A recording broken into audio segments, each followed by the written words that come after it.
kemiskinan di Indonesia dan juga indikatornya, serta kita akan membahas tentang ketimpangan pendapatan yang diukur dari indeks koefisien Gini rasio. Pertama kita harus bahas dulu tentang definisi kemiskinan. Ada 4 definisi kemiskinan yang mau aku jelasin. Yang pertama di sini dari Westcott yang mengatakan orang bisa dikatakan miskin itu dari pengukuran PDB per kapita. Nah itu berarti gambaran kemiskinan warga yang diukur dari satu negara. Yang kedua dari Amartya Sen. Amartya Sen bilang orang yang dikatakan miskin adalah orang yang tidak mampu mencukupi kebutuhan dasarnya. Yang ketiga dari World Bank, yaitu jika orang dikatakan miskin adalah pengeluaran satu harinya hanya sebanyak $2 saja. Dan yang terakhir dari UNDP, di mana diukur melalui Human Poverty Index. Di sebelah saya sekarang sudah ada kriteria kemiskinan secara absolut dan juga relatif. Nah kalau yang dari absolut, kamu bisa lihat bahwa kemiskinan bisa dikatakan orang tersebut dikategorikan miskin jika dia mempunyai upah di bawah UMR. Kemudian ada yang namanya kemiskinan relatif.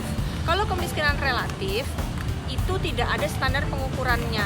Bisa saja saya bilang bahwa ada seseorang si A berpenghasilan 3 juta, tapi bagi diri dia itu masih miskin. Nah, itu disebut dengan kemiskinan relatif.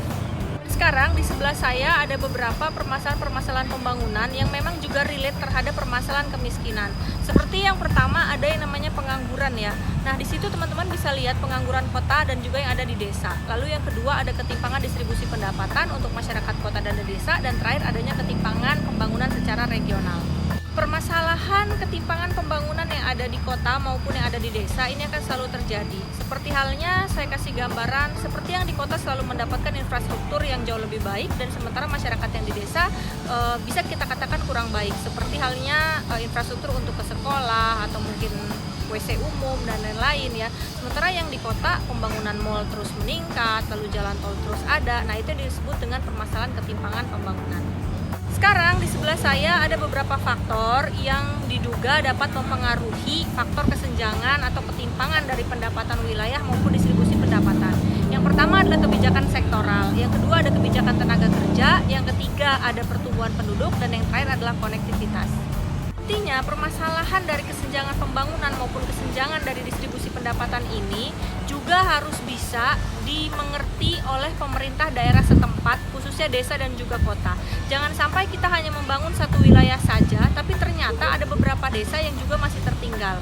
Sekarang di sebelah saya sudah ada yang namanya kurva Lorenz. Nah, kurva Lorenz ini teman-teman untuk menggambarkan ketimpangan distribusi pendapatan yang ada di suatu negara, dan diukurnya menggunakan indeks Gini rasio. Teman-teman bisa lihat ya kurvanya. Jadi kalau semakin cembung, semakin besar itu perut kurvanya, berarti menandakan ketidakmerataan distribusi pendapatan di suatu negara. Jadi harapannya kurva itu harus semakin rapet, atau misalkan perutnya itu harus semakin kecil ya ke arah garis diagonal yang ada pada kurva tersebut.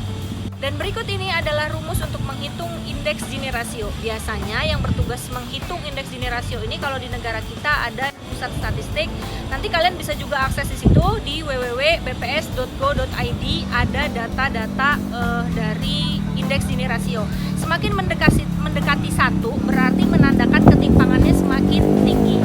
Oke guys, sekian dulu untuk materi hari ini, belajar tentang kemiskinan dan juga distribusi pendapatan. Sampai ketemu di video selanjutnya. Jangan lupa untuk like, comment, and subscribe video ini. Sampai jumpa.